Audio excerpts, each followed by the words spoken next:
şəkillərdə gördüklərini adlandır. Həmin sözlərin quruluşca növünü uyğun şəklin altında yazın. Yaz. Deməli, birinci söz artıq yazmışam burada. Balıq sözüdür. Balıq sözü sadədir. Altında yazmışam, sadə sözdür. Yəni, kök və şəkilçi ayrılmır.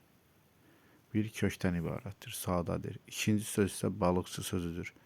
Kök və şəkilçi ayırmışam. Şəkilçi hissəsi çıdır. Deməli, düzəltmə sözdür. Üçüncü söz balıq qulağı sözüdür. İki sözdən ibarət olduğu üçün mürəkkəb sözdür. Keçdik ikinci tapşırığa, B tapşırığına. Sözləri quruluşuna görə cədvəl üzrə qruplaşdır. Deməli, sadə sözləri artıq burada seçmişəm. Toyuq sözüdür, şəhərdən sözüdür, dostlar sözüdür, bir də arzular, zəmbil sözləridir. Bu sözlər kök və yaxud da qrammatik şəkilçidə ola bilər. Qrammatik şəkildə sözün quruluşuna təsir etmir. Məsələn, toyuq sözü sadəcə kökdən ibarətdir. Amma şəhər sözü isə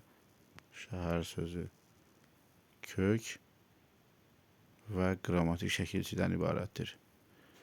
Yenə sadə söz sayılır. Dostlar sözdə yenə qrammatik şəkilçi var.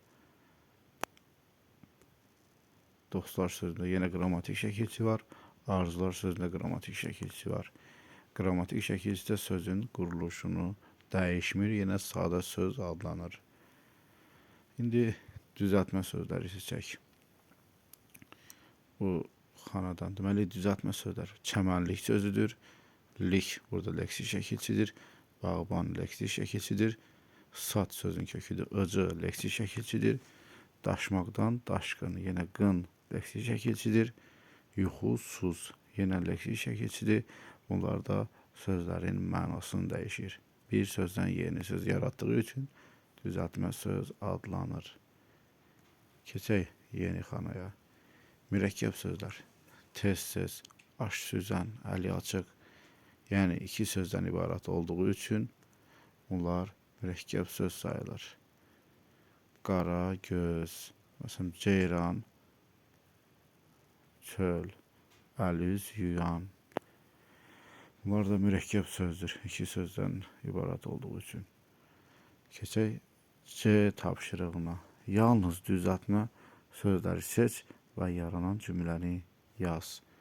Mən artıq seçmişəm. İdmançılar sözündən seçmişəm. İdmançılar.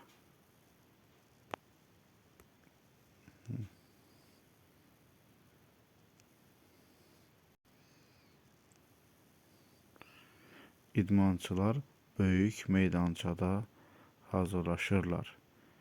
Burada idmançı leksikdir. Böyüməkdən böyük, meydança və qaçmaqdan qaçış leksik şəkilçiləridir. Bir də hazırlaş və həmin leksik şəkilçiləri aşağıdakı cümlədə ardıcıl qoyaraq yeni cümlə yaratmışıq. Sonra keçirik C tapşırığına, C nömrəli tapşırığına.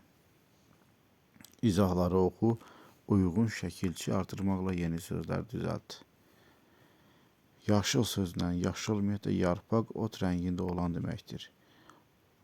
Yaşıl və üç nöqtə qoyub izahını veriblər. Biz leksik şəkilçi artırmaqla həmin sözün mənası, yeni şəkilçi artırmaqla həmin məsələn təzə otlarla örtülü yer olan mənasına uyğun orada leksik şəkilçi artırmaqla onun mənasını açmalıyıq. Məsələn, yaşıl sözündən lıq şəkilçisini artırmışıq. İzahı da belə olmalıdır ki, leksik mənası. Təzə otlarla örtülü yer, yaşıllıq. Sonra otla, yarpaqla örtülmək, o da yaşıllaşmaq deməkdir. Yəni, laş şəkilçisi artırmaqla. Sonra 2. Göz, insan və heyvanda görmə orqanı. Göz, insan və heyvanda görmə orqanıdır. Göz verilib və 3 nöqtə qoyulub. Gözə taxılan şüşə əşya bu nə olacaq? Gözlük və lük şəkilçisini artırmaqla onun mənasını açmışıq. Sonra bir şeyin və ya bir adamın intizarını çəkmək. O da göz sözü verilib və ləş şəkilçisini artırmaqla gözləmək, yəni bir şeyin və ya bir adamın intizarını çəkmək anlamını verir.